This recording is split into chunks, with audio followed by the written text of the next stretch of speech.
Welcome to Stephanie's Kitchen. Today I'm going to show you how to make an apple pie homemade so we can enjoy the simple pleasures in life. And let's face it, a homemade apple pie brings back so many memories from family and friends. We will need a pie crust. And no, we don't make homemade because, well, I don't like to make homemade pie crust. It is a tad time consuming in our busy schedules, and Pillsbury makes a heck of a pie crust. We also need apples, 4 to 5 cups of apples. I am using for today's demonstration a Granny Smith, Honeycrisp, and Gala.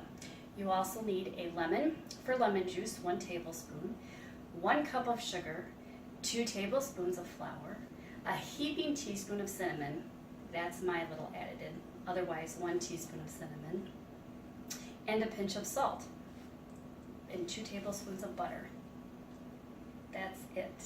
So I've combined everything into the bowl, and once you put in your sugar, your flour, your cinnamon, and your salt only, you want to make sure you mix it up really good. You don't want to have any stray lines of cinnamon running through it.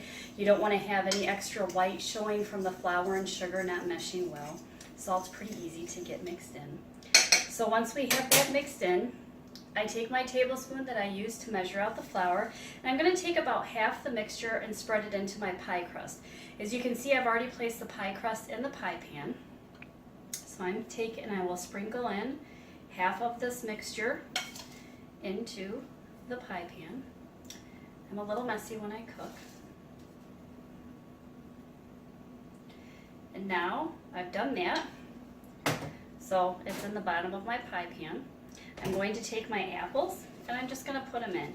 4 to 5 cups, depending on how big your apples are, can vary. You want to peel them, and if this one's still a little too big, so I'm slicing it in half because I don't want it too big. I see I missed another one. You want to make sure you have all the peeling off and that the insides are clean. There's no seeds or anything from the apple core. So I'm putting them in, and I'm about almost halfway full. I see another one I missed cutting, so I will get that one out. And now that I'm halfway, I'm going to take my mixture again, and I'm going to sprinkle a little more on there. I like to make sure all of my apples are good and coated. Now I have my Granny Smith apple set aside because I want to make sure that I do get the Granny Smith over all of the pie. I want, no matter what piece of pie you get, I want you to be able to bite into a Granny Smith. It brings a nice fresh tartness to your pie.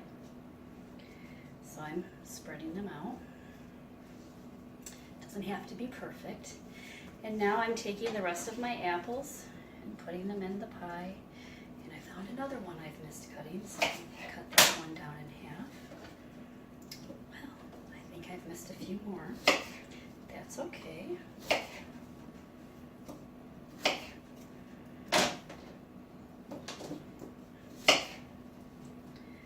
And now that my pie is full of apples, I'm going to take the rest of my mixture and sprinkle over the rest of the apples that I have in here. So there's quite a bit that you get to sprinkle over the apples. It's good and coated.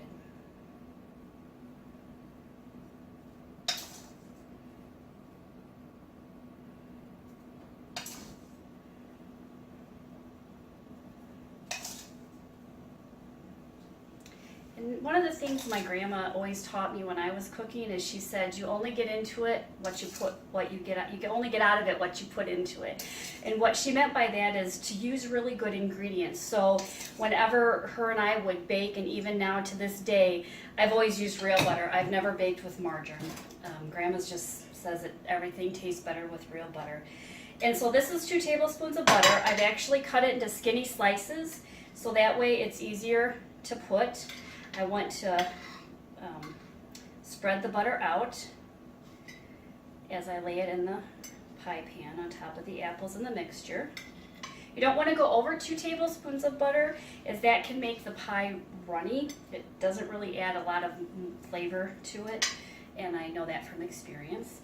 Next, I have my lemon. I've cut it in half. I want to make sure the seeds are out of the lemon because I don't think anybody wants to bite into an apple pie and have a lemon seed that they're trying to bite into.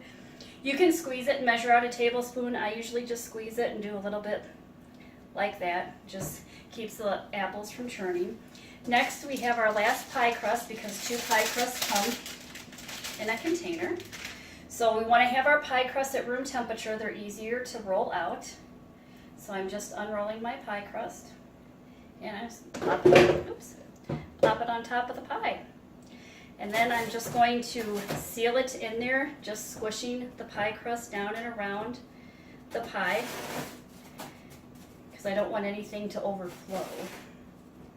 So you just go around and you squeeze that crust down, fold it over. And apple pies can bring back so many good memories from the past. If anybody else has ever baked with their grandma or their mom, it's just a great, and in this busyness, pretty sweet.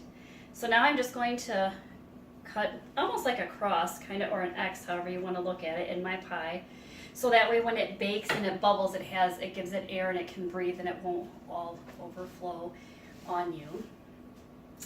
That's it. We're ready to bake it in the oven at 425 degrees, 30 to 40 minutes. I put mine in at 37 minutes and it has come out perfect every time. And when you are all done, in a little bit of time, you have a beautiful apple pie to share with family and friends. I hope you've enjoyed this demonstration video on how to make an apple pie to bring pleasure into our chaos. Thank you.